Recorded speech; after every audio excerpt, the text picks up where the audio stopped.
Thank you, Bruce. That song was Anniversary by Leonard Bernstein.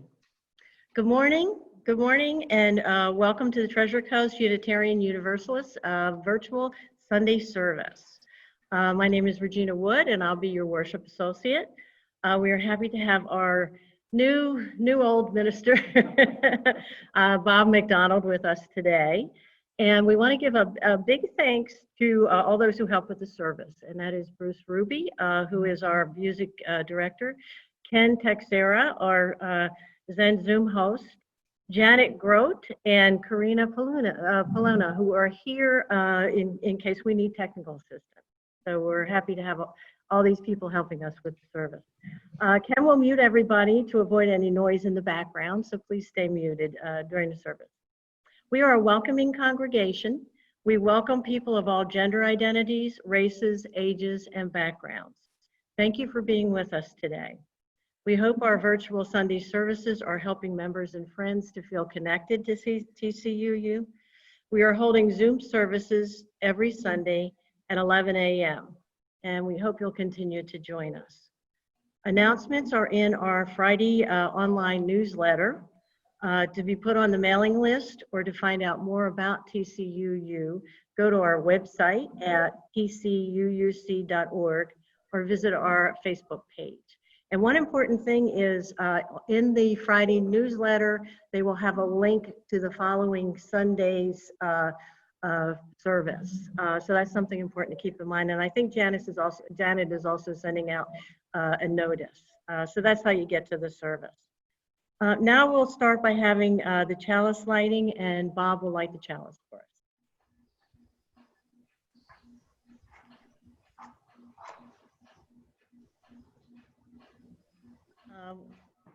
We light our flaming chalice to illuminate the world we seek. In the search for truth, may we be just. In the search for justice, may we be loving. And in loving, may we find peace. And now we will have the opening words. When we're going through difficult times, we sometimes have to stop, remember who we are, and find strength by centering in our beliefs. The following are words from UUA that remind us what it means to be a Unitarian Universalist. We are Unitarian Universalists. We are people of many paths who are brave, courageous, and compassionate thinkers and doers. Every day, people are inundated with information, overwhelmed by demands, and pulled by a culture that seeks to divide us from the web of life.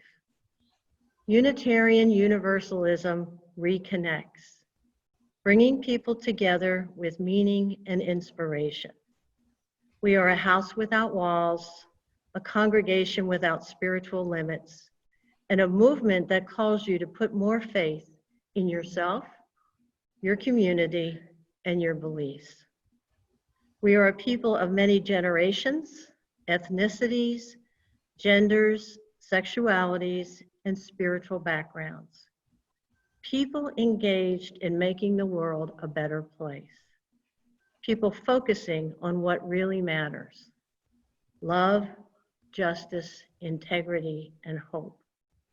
Unitarian Universalists are united by the core principles that uphold 7 real-world values: believing in the worthiness of each person, showing compassion and fairness, accepting others for who they are, growing through a personal search for truth, leading with democratic spirit, working for justice, and understanding that everything is interconnected. 7 days a week, Unitarian Universalists try to live these principles by doing. And nowadays, that could be as simple as wearing a mask, calling a lonely friend, but we can still live our principles. But when we gather, like we do today, either in person or virtual, we gather to worship, reflect, and remind ourselves what matters most in life. And now we will sing hymn 38, Morning Has Broken.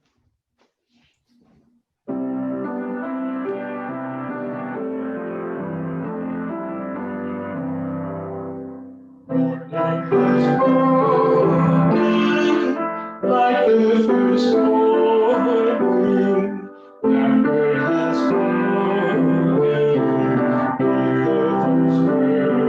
bird. Birds for the singing, birds for the learning, birds for the singing, fresh from the morn. Sweet glory to far, something from heaven, the first dew fall, the first breath, praise for the sweetness of the morning, strong in completeness, hear God's name.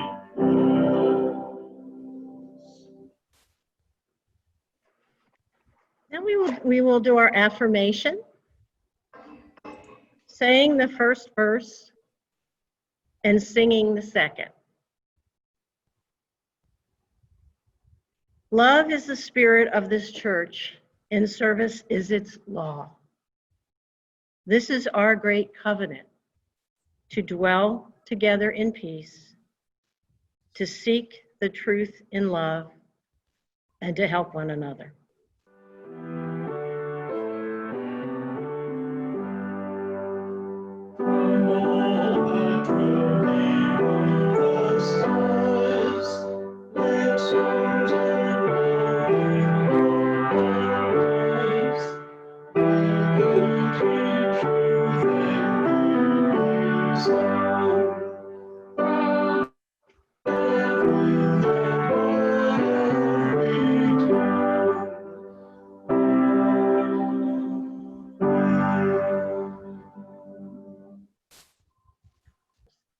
And now we will have, Bob will take over the service with a meditation.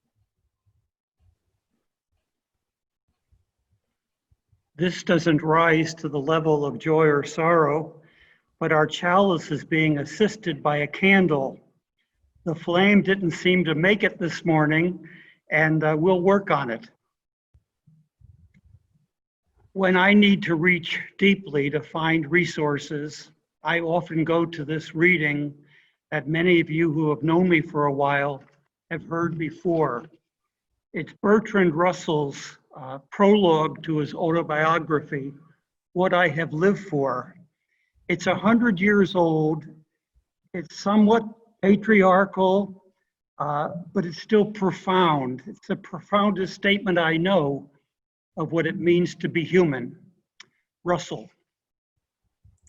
3 passions, simple but overwhelmingly strong, have governed my life: the longing for love, the search for knowledge, and the unbearable pity for the suffering of mankind.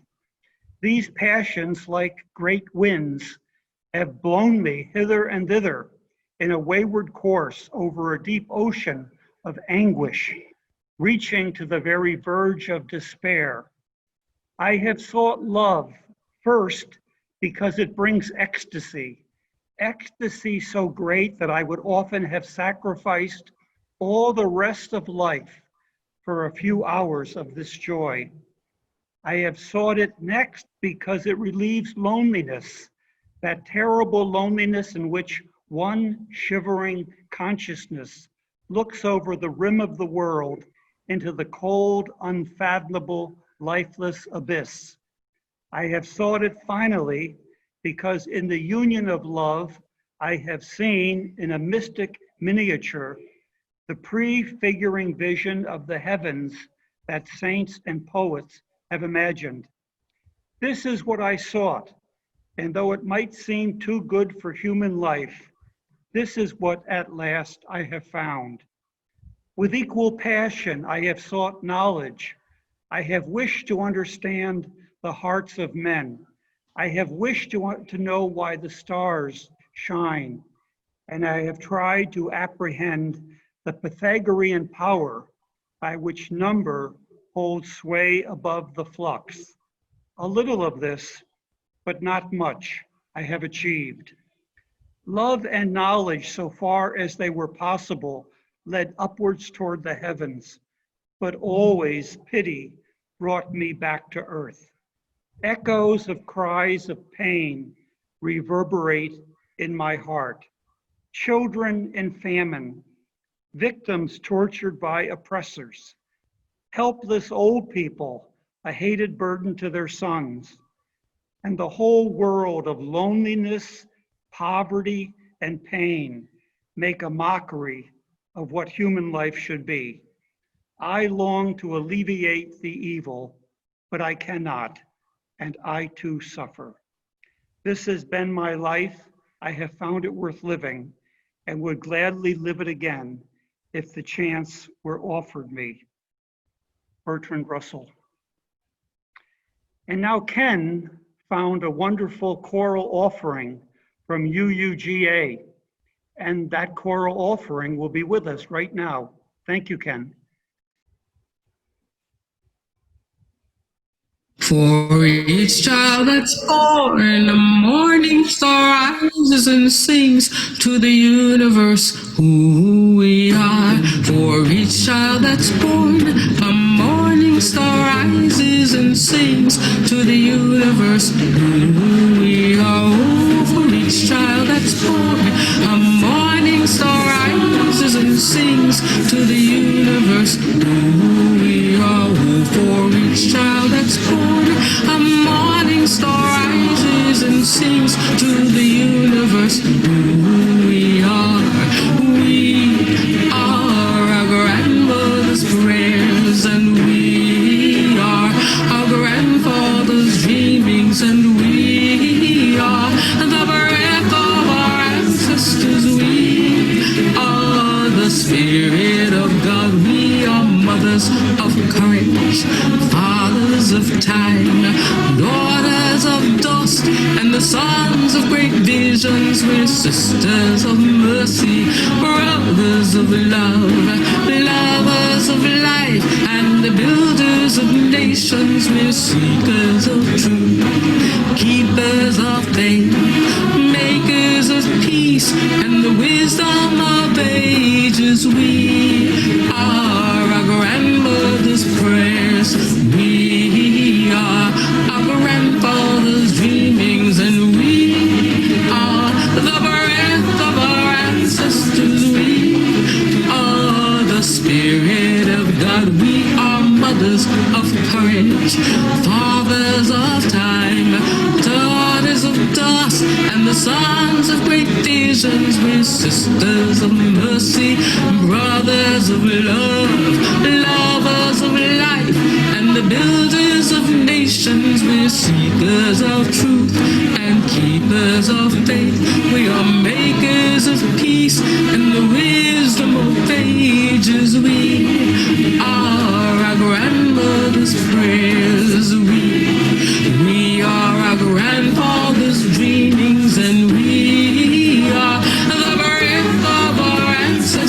we are the Spirit of God.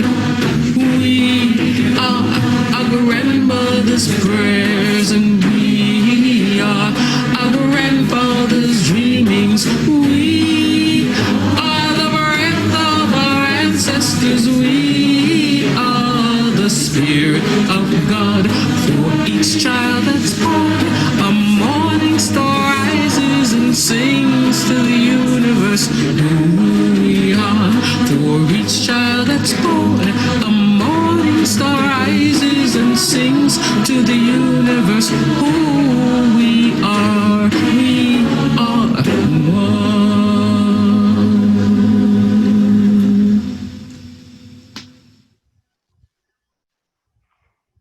Thank you, Ken. That was wonderful.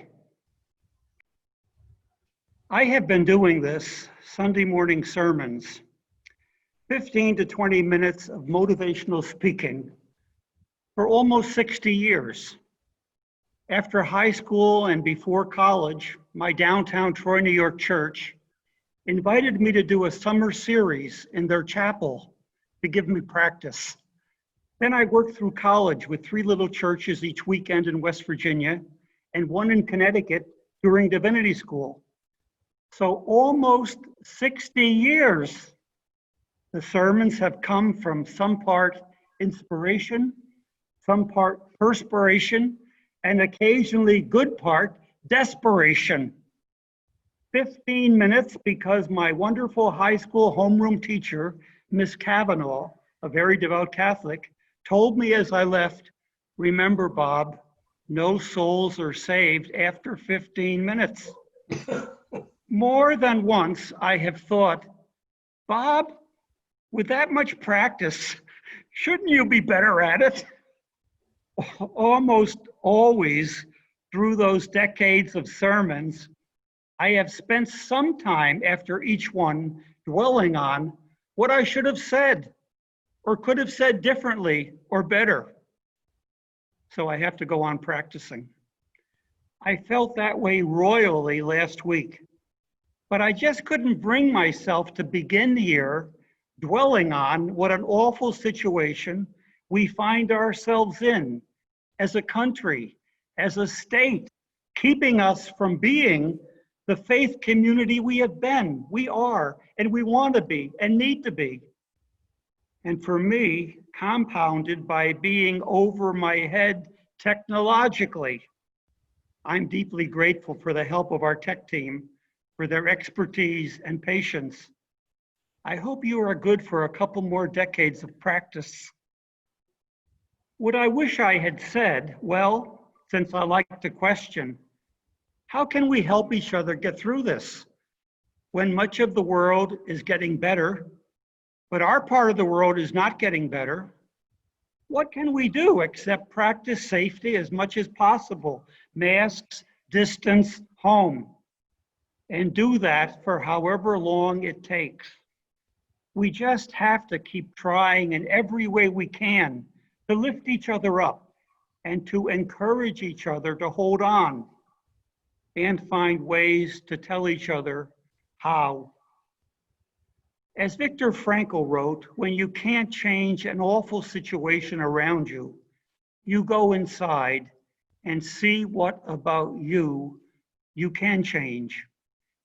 And when you feel your well is empty and your toolkit spent, you can look for material to work on and see if it just might rework, reboot, reset you. I found some help on HBO.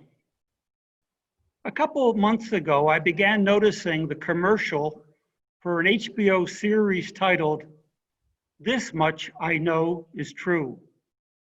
The title grabbed me because I think of life and religion as a search for truth. And I saw that this series was going to be 6-hour-long chapters. I knew I didn't know enough to be true to fill 6-hour-long chapters, so I wanted to learn from another's journey. I came to find out it was based on a novel of that title by Wally Lamb. In a normal setting, I would ask, how many here have read or seen that? I know you use read, so maybe in the gallery at the end, you can start off by raising your hand. It was a novel about two twins, men, Thomas and Dominic Birdsey, both played by Mark Ruffalo in the series. Thomas was diagnosed paranoid schizophrenic from early on, and Dominic was filled with angst, responsibility for his brother, and a deep sense of curse from a very troubled family history. And I think the first installment, Thomas cuts off his hand in an act of rage. Though, of course, you didn't see that happen, it was hard to unsee it for the rest of the series. And at that point, I knew it wasn't the search for truth I had expected, but I had to go on watching. I was comforted to read one critic who said, "It was the best drama on TV and the one I enjoyed watching the least." The next several chapters and the body of the story were Dominic's attempt to place and care for his brother. Dominic's failed relationships, largely due to his self-hatred, and a Godfather saga type flashback to an abusive ancestor in Sicily. About a month ago, I drove up to Durham and Raleigh to see my daughters and their families. And one of them said, "Good, we can watch the final chapter of This Much I Know Is True together. It's the best." All I could think was, honey, your childhood wasn't that bad, was it? We didn't get to watch it together, but I did later. And in the last 5 minutes of this 6-hour torment, Dominic realizes what he knows to be true. These 3 things. Love grows from forgiveness. From destruction comes renovation. God exists in our connections to one another. I want to talk about and work on what I learned from that agony. Love grows from forgiveness. I think most people at some point in their lives struggle with forgiveness, and some struggle with it their entire lives. I know to be unforgiving makes me someone I really don't want to be. I have spent time walking around a cemetery in Troy, New York, looking for the graves of my biological father and my stepfather. I didn't know my biological father. He was an alcoholic, and my mother divorced him when I was 1. I was told often as a child, I was the spitting image of him. I didn't want to hear that, and I didn't want to be that, and I didn't want to know him. By the time I realized I did want to, it was too late. My stepfather was in the same cemetery. He died accidentally when I was in 10th grade. My brother and I underappreciated him, to say the least. If I could have found those 2 markers, I would have had a long one-way conversation. Was I forgiving them? Were they forgiving me? The cemetery office told me the former office had burned down in the 60s and all records were lost. So where might you, maybe where must you land when it comes to a relationship that you wish mightily had been different? I think I have to conclude, and it took me about 50 years to conclude this, that everyone I've just mentioned did the best they could, the best they knew how to do. So hopefully you can say that about and to yourself also. A forgiving spirit has to embrace self as well. Forgiveness has many applications. I turned on NPR yesterday morning, and there was a segment called making amends. It was a librarian, I think in Minnesota, saying that people who aren't rich will not use public libraries for fear of fines and late fees. So, since the whole purpose of public libraries is maximum usage, fees and fines should be forgiven. Love grows from forgiveness. One of the great lines from the man history calls St. Paul, and there are many lines of his we would all say, leave them to history. But one of the great lines was, love does not keep a record of wrongs. If you don't know where to start, a gospel tune helps me. Not my brother, not my sister, but it's me, O Lord, standing in the need of prayer. The second line of truth dawning, from destruction comes renovation. How we have to hope, pray, and mainly work. So that is true. In the US, 3.2 million cases and almost 135,000 deaths. From destruction, renovation. We just have to help each other feel that and get there. I felt something similar as we watched Notre Dame Cathedral burn. How could that beauty possibly go down? And how could it possibly come back? But within hours, big gifts from around the world, as well as the commitment of the French leadership, renovation would happen and is happening. We have to help each other see that. Renovation, surviving this nightmare, for us personally and for us as a faith community. And we need to find ways to help each other hold on. From destruction comes renovation. As many keep suggesting, we've got to meet this moment and do what has to be done, as if our lives depended on it. Of course they do. Dominic's third mind burst of inspiration. God exists in our connections to one another. The character named Dominic Birdsey didn't see religion as much help, as any help in his journey of torment. And many of us can cite instances galore of religions fomenting the worst impulses to disconnect people and to sow hatred. Bishop John Spong minted a pretty troubling treasure of self-inspection for Jews and Christians in his book, The Sins of Scripture. It spells out pretty unarguably, in my opinion, how Hebrew and Christian sacred writings have put down women, gays, people of color, and Jews.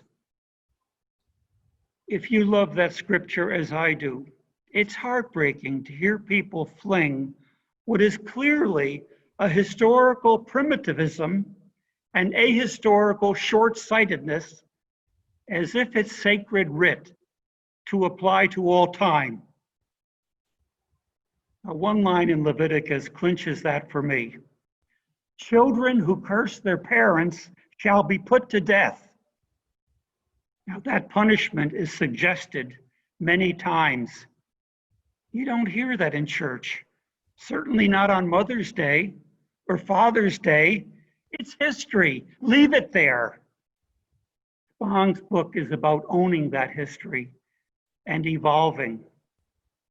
Evolving to what? Just as horribly as this COVID disease has connected the globe, so the solution, the vaccine, the victory over it, has to be global, because no walls will keep it away. While we all talk about spiritual and God differently, and maybe not at all, knowing our connectedness is pretty inspiring. Carl Sagan said we are all stardust. I think anthropologists say human life evolved in Africa and then spread. More than one anthropologist we read in our Wednesday book club said we really haven't come that far from the primates. And I won't say which, but more than once I've heard one gender say that's definitely true of the other gender. More evolving, please. What is usually stunning about people we deem different is the learning, the realization, how much we have in common. You might want to go the route of Ancestry.com et al. I'm too frugal. If you're related to me, you might say too cheap for that. I think we experience our connectedness in human suffering and in triumphs of the human spirit as suffering haunts our world. The evening news tries to distract us or uplift us with vignettes of dancers and singers in the street or on the sidewalk, or a black cop straightening a white teen's tie on the teen's way to a dance. Where else could any experience of God or spiritual start or finish, if not in all that connectedness? God, Spirit, if it starts anywhere, our connections to one another are the place to look and find. I think my history of, I wish I had said something else or something better, well, I hope that means I'm human and capable of improvement. I think I have to believe we all are. Bruce will now play our closing hymn, Love Will Guide Us, 131 in our hymnal, 3 verses.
During these closing words, Regina will extinguish the flame. Until our hands can reach out to each other, our eyes and our hearts and our words can. Until we can all get and be together to that new day. In a moment, Bruce will introduce and play the postlude. After he does, please unmute yourselves and stay for our brief coffee-less coffee hour. Thank you, Bruce. The postlude is in recognition of Beethoven's 250th year of birth, and many of you may know the first movement of the Moonlight Sonata. This is the second movement, the Allegretto.